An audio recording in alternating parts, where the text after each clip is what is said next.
भाग्य का लिखा कभी नहीं मिटता। यह कहानी हमें सिखाती है कि हमारा भाग्य हमारी क्रियाओं और निर्णयों से कैसे जुड़ा होता है।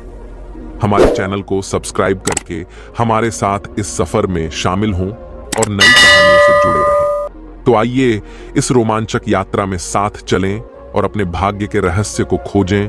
दोस्तों, एक गांव में एक बहुत ही ज्ञानी पंडित रहता था। एक दिन वह अपने बचपन के दोस्त से मिलने के लिए दूसरे गांव में जा रहा था। उसका वह दोस्त बचपन से ही गूंगा और एक पैर से अपाहिज था। उस पंडित के गांव से उसके दोस्त का घर काफी दूर था। वहां जाने के लिए बीच बीच में कई सारे छोटे छोटे गांव पड़ते थे। पंडित रास्ते में अपनी धुन में चला जा रहा था। चलते चलते उसकी मुलाकात एक व्यक्ति से होती है। वह भी पंडित के साथ चलने लगता है। उस आदमी को देखकर पंडित बहुत खुश हो जाता है। उसने सोचा, चलो अच्छा हुआ, साथ साथ चलने से उसका सफर आसानी से कट जाएगा। बात की शुरुआत करने के लिए उस पंडित ने उस व्यक्ति से उसका नाम पूछा तो उसने अपना नाम धर्मराज बताया। पंडित को यह नाम कुछ अजीब सा लगा, लेकिन उसने नाम के विषय में कुछ और पूछना उचित नहीं समझा। दोनों धीरे धीरे साथ में चल रहे थे। तभी रास्ते में एक गांव आता है। गांव का प्रवेश द्वार आते ही धर्मराज ने पंडित से कहा, तुम आगे चलो, मुझे इस गांव में काम है, मैं तुमसे आगे मिलता हूं। पंडित ने कहा, ठीक है। वह आगे रास्ते में चल देता है।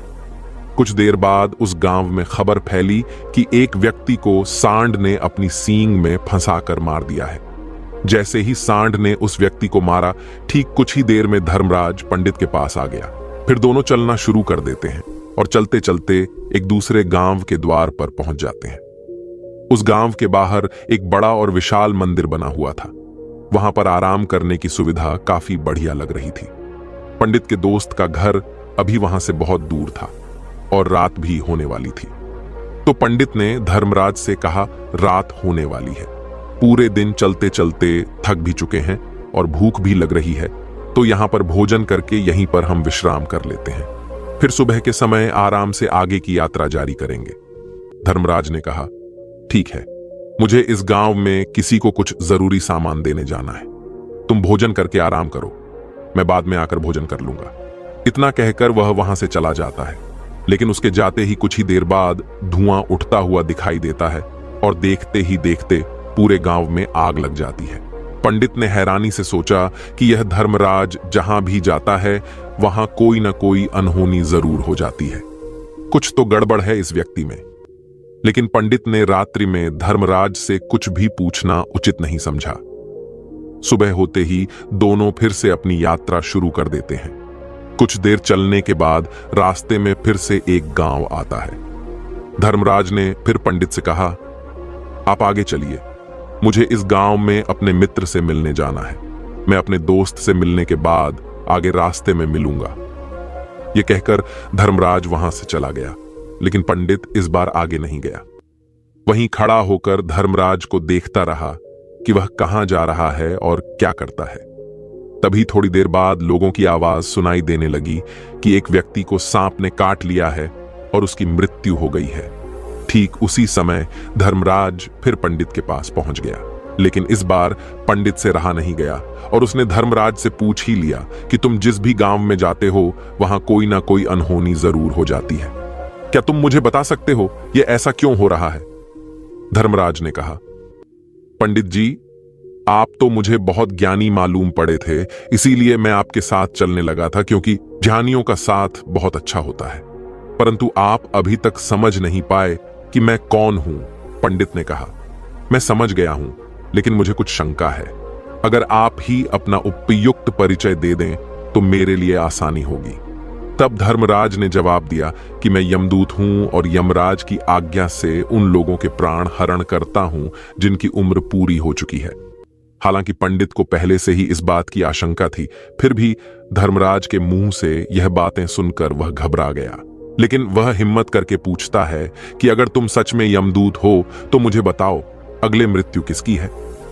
धर्मराज ने जवाब दिया, अगली मृत्यु तुम्हारे उसी मित्र की है जिससे तुम मिलने जा रहे हो, और उसकी मृत्यु का कारण भी तुम ही बनोगे। यह बात सुनकर पंडित सहम गया और सोच में पड़ गया कि अगर सच में यह धर्मराज यमदूत हुआ तो उसकी बात भी सच होगी और उसके कारण मेरे बचपन के सबसे अच्छे मित्र की मृत्यु हो जाएगी। तो सबसे अच्छा तो यही होगा कि मैं अपने मित्र से मिलने ही ना जाऊं। कम से कम मैं उसकी मृत्यु का कारण तो नहीं बनूंगा। धर्मराज ने मुस्कुराते हुए कहा, तुम जो सोच रहे हो वो सब मुझे पता है, मगर तुम्हारे अपने मित्र से मिलने न जाने से नियति नहीं बदल जाएगी। तुम्हारे मित्र की मृत्यु तो निश्चित है और वह अगले कुछ ही पलों में घटित होने वाली है। महाकाल के मुंह से ऐसी बातें सुनकर पंडित को झटका लगा, क्योंकि महाकाल ने पंडित के मन की बातें PRH ली थीं, जो कि एक सामान्य व्यक्ति के लिए संभव नहीं है। अब पंडित को विश्वास हो गया कि यह धर्मराज सचमुच में यमदूत ही है। जब पंडित को यह पूर्ण विश्वास हो गया कि धर्मराज जी यमदूत हैं, तो वह घबरा गया। वह अपने मित्र की मृत्यु का कारण नहीं बनना चाहता था, इसीलिए वह पलटकर अपने गांव की तरफ वापस जाने लगा। लेकिन जैसे ही पंडित वापस जाने के लिए मुंडा, उसने देखा कि उसका मित्र तेजी से उसकी तरफ चला आ रहा है, जो कि पंडित को देखकर अत्यंत प्रसन्न दिखाई पड़ रहा था। अपने मित्र के आने की गति को देखकर पंडित को ऐसा लगा कि जैसे उसका मित्र काफी देर से उसका ही पीछा कर रहा है। लेकिन वह बचपन से ही गूंगा था और एक पैर से लंगड़ा भी था, इसीलिए ना तो वह पंडित को आवाज देकर रोक पाया था और ना ही उस तक पहुंच पा रहा था।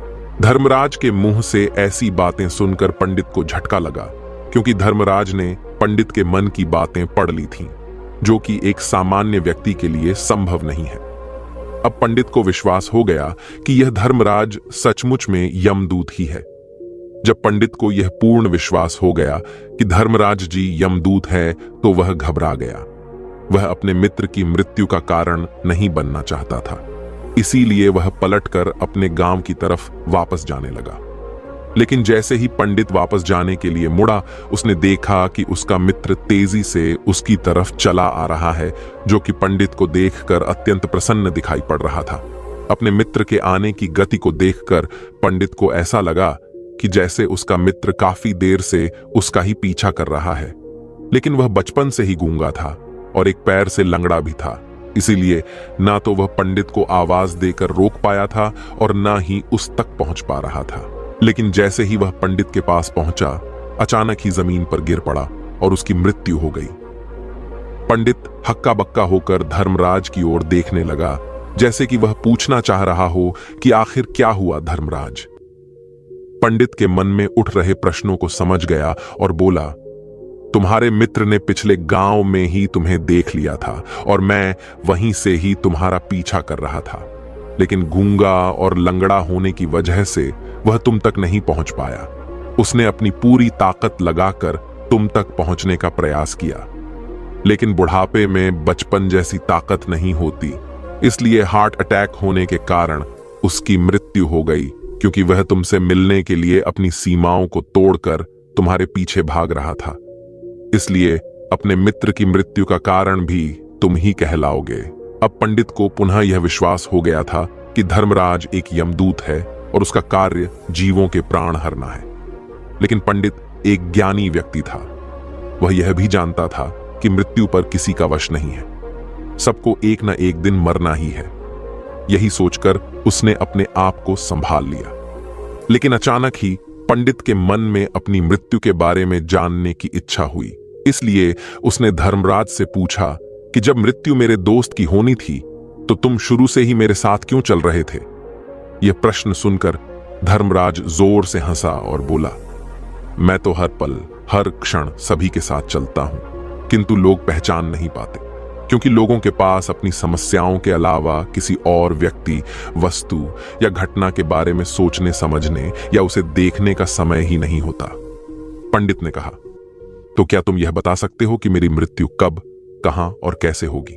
महाकाल ने कहा, हालांकि किसी भी सामान्य जीव के लिए अपनी मृत्यु के बारे में जानना ठीक नहीं है, क्योंकि कोई भी जीव हो वह अपनी मृत्यु के बारे में जानकर बहुत दुखी हो जाता है। हालांकि तुम ज्ञानी व्यक्ति मालूम पड़ते हो और तुमने जिस तरीके से अपने मित्र की मृत्यु को सहन कर लिया है, उसे देखकर लगता है कि तुम अपनी मृत्यु के बारे में जानकर भी दुखी नहीं होंगे। तो तुम्हारी मृत्यु आज से ठीक 6 महीने बाद आज ही के दिन किसी दूसरे राज्य में फांसी लगने से होगी।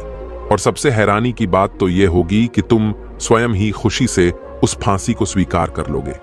इतना कहकर धर्मराज वहां से चला गया, क्योंकि अब धर्मराज के पास पंडित के साथ चलते रहने का कोई कारण न था। इसके बाद पंडित ने अपने मित्र के शरीर का अंतिम संस्कार किया और यथाशक्ति उसके क्रियाकर्म करके अपने गांव वापस आ गया। लेकिन कोई व्यक्ति कितना भी ज्ञानी क्यों ना हो, अपनी मृत्यु के बारे में जानकर दुखी तो होता ही है और मृत्यु से बचने का कोई न कोई उपाय भी खोजता है। तो पंडित ने भी वही किया, क्योंकि पंडित विद्वान था, इसलिए उसकी पहचान उस राज्य के राजा तक थी। पंडित ने सोचा कि राजा के पास तो कई सारे ज्ञानी मंत्री हैं, वह मेरी मृत्यु से संबंधित समस्या का कोई न कोई समाधान निकाल ही लेंगे। पंडित यही सब सोचता हुआ राज दरबार में पहुंच जाता है और राजा से सारी घटना के बारे में बताता है। राजा ने अपने मंत्रियों को सारी समस्या बताई और उनसे सलाह मांगी। अंत में सभी ने विचार विमर्श करके कहा, अगर पंडित की बात सही है तो उसकी मृत्यु भी 6 महीने बाद ही होगी। लेकिन मृत्यु तो तब होगी जब वह किसी दूसरे राज्य में जाएगा। यदि वह किसी दूसरे राज्य में जाए ही ना तो मृत्यु ही नहीं होगी। मंत्रियों की यह सलाह राजा को भी सही लगी। इसके बाद पंडित के रहने की सारी व्यवस्था महल में ही कर दी गई और राजा के आदेश के बिना उस पंडित से किसी को भी नहीं मिलने दिया जाता था। लेकिन पंडित कहीं भी आ जा सकता था, ताकि पंडित को यह न लगे कि वह राजा की कैद में है। परंतु पंडित डर के मारे स्वयं ही कहीं आता जाता नहीं था। धीरे धीरे महीने गुजरे गए और पंडित की मृत्यु का समय नजदीक आने लगा और अंततः वह भी दिन आ गया। जिस दिन पंडित की मृत्यु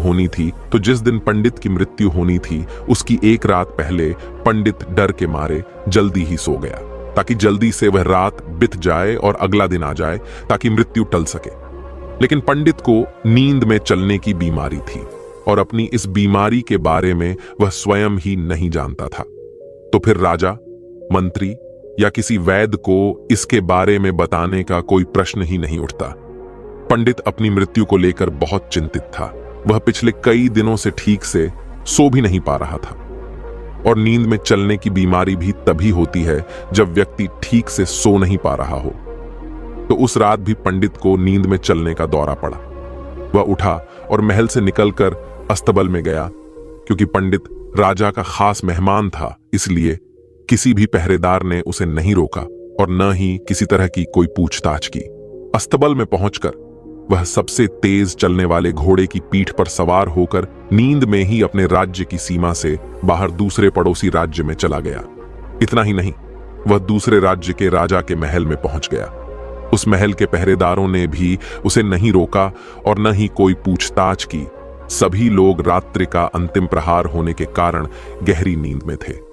वह पंडित सीधे राजा के सैन्य कक्ष में पहुंचा, जहां राजा और रानी सो रहे थे। वह पंडित वहीं जाकर सो गया। सुबह हुई तो राजा ने पंडित को रानी के बगल में सोया हुआ देखा तो बहुत क्रोधित हो गया। राजा ने पंडित को कैद करने का आदेश दे दिया। पंडित गिरफ्तार हो गया, लेकिन पंडित तो भौंचक्का था। उसे तो कुछ समझ नहीं आ रहा था कि आखिर वह दूसरे राज्य में और राजा के सैन्य में कैसे पहुंचा। लेकिन वहां उसकी यह सब सुनने वाला कोई नहीं था। राजा ने पंडित को दरबार में पेश करने का आदेश दिया। कुछ देर बाद उस पंडित को दरबार में लाया गया। पंडित को देखते ही राजा इतना आग बबूला हो गया कि उसे फांसी पर चढ़ा देने का हुक्म सुना दिया। फांसी की सजा सुनकर पंडित कांप गया, लेकिन फिर भी थोड़ी सी हिम्मत जुटाकर राजा से बोला, महाराज, मैं नहीं जानता कि मैं राजमहल तक कैसे पहुंचा। मैं यह भी नहीं जानता हूं कि आपके सैन्य कक्ष तक मैं कैसे आया और आपके महल के किसी पहरेदार या सैनिक ने मुझे रोका क्यों नहीं। लेकिन मैं इतना जरूर जानता हूं कि आज मेरी मृत्यु होनी थी और वह होनी भी जा रही है। राजा को यह बात थोड़ी अजीब लगी। उसने पंडित से पूछा, तुम्हें कैसे पता कि आज तुम्हारी मृत्यु होनी है? राजा के इस प्रश्न के जवाब में पंडित ने पिछले 6 महीने का सारा वाकया राजा को सुना दिया और बोला, महाराज, मेरा क्या? किसी भी सामान्य व्यक्ति में इतना साहस नहीं कि वह राजा के सैन्य कक्ष में राजा की उपस्थिति में रानी के साथ सो जाए। राजा को पंडित की बात में थोड़ा तर्क दिखाई पड़ा, परंतु उसने सोचा कि यह मृत्यु से बचने के लिए धर्मराज और उसके द्वारा अपनी मृत्यु की भविष्यवाणी की कहानी बना रहा है।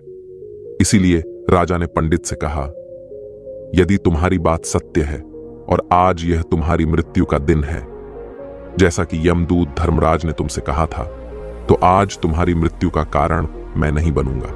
लेकिन यदि तुम्हारी बात झूठी निकली तो निश्चित ही आज तुम्हारी मृत्यु का दिन होगा, क्योंकि जिस राज्य से पंडित आया था उस राज्य का राजा इस राजा का मित्र था। इसलिए इस राजा ने तुरंत अपने कुछ सैनिकों को पड़ोसी राजा के पास भेजकर पंडित की बात की सत्यता का प्रमाण मांगा।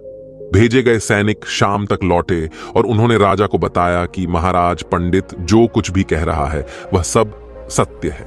पड़ोसी राज्य के राजा ने पिछले 6 महीने से पंडित के रहने की सारी व्यवस्था अपने ही महल में कर रखी थी। पंडित राजा का खास मेहमान था। कल शाम राजा आखिरी बार पंडित से उसके कक्ष में मिले थे और उसके बाद यह इस राज्य में कैसे पहुंच गया इसकी जानकारी किसी को भी नहीं है। इसलिए उस राज्य के राजा के अनुसार पंडित को फांसी की सजा देना ठीक नहीं है। लेकिन राजा के सामने एक नई समस्या थी, क्योंकि उसने बिना पूरी बात जाने ही पंडित को फांसी की सजा सुना दी थी। इसलिए अगर पंडित को फांसी नहीं दी जाती तो राजा के वचन का अपमान हो जाएगा। लेकिन अगर राजा की बात का मान रखा जाए तो बेवजह ही एक निर्दोष व्यक्ति की मौत हो जाएगी।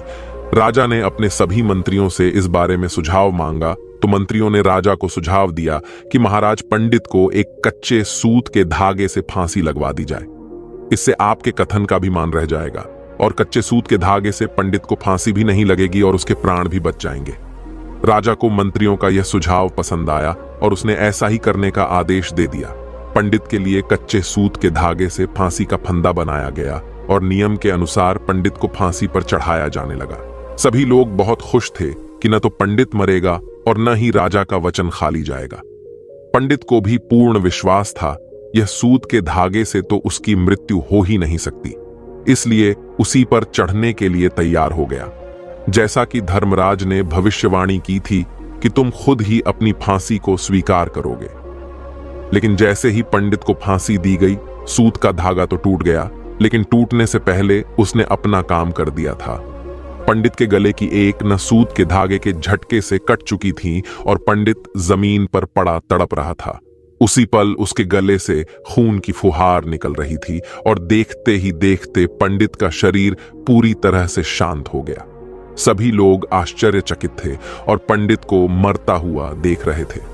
किसी को विश्वास नहीं हो रहा था कि कच्चे सूत के धागे से भी किसी इंसान की मृत्यु हो सकती है। लेकिन घटना तो घट चुकी थी। नियति ने अपना काम कर दिया था और धर्मराज की भविष्यवाणी सच हो चुकी थी। श्रीमद् भागवत गीता में भगवान श्री कृष्ण ने कहा है, जो होना होता है वह होकर ही रहता है। हम चाहे कितनी ही सावधानी बरतें, कितना ही उपाय कर लें, लेकिन घटना और घटना की पूरी प्रणाली पहले से ही तय होती है, जिसे हम थोड़ा सा भी इधर उधर नहीं कर सकते हैं।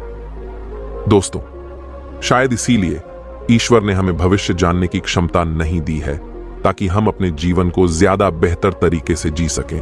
और यही बात उस पंडित पर भी लागू होती है। अगर पंडित ने धर्मराज से अपनी मृत्यु के बारे में न पूछा होता तो 6 महीने तक राजा के महल में कैद रहकर डर डर कर जीने की बजाय ज्यादा बेहतर जीवन जीता। दोस्तों, आपने आज के इस वीडियो से क्या सीखा वह मुझे आप कमेंट में बता सकते हैं। इसी के साथ में उम्मीद है कि आपको आज की वीडियो पसंद आई होगी, तो इस वीडियो को उस इंसान को शेयर करें जिससे यह कहानी सुनने की जरूरत है, और उसी के ठीक बाद चैनल को सब्सक्राइब करें। तो चलिए फिर मिलते हैं ऐसी एक और नई वीडियो में एक नए मैसेज के साथ। तब तक के लिए अपना ख्याल रखें। धन्यवाद और नमो बुद्धाय।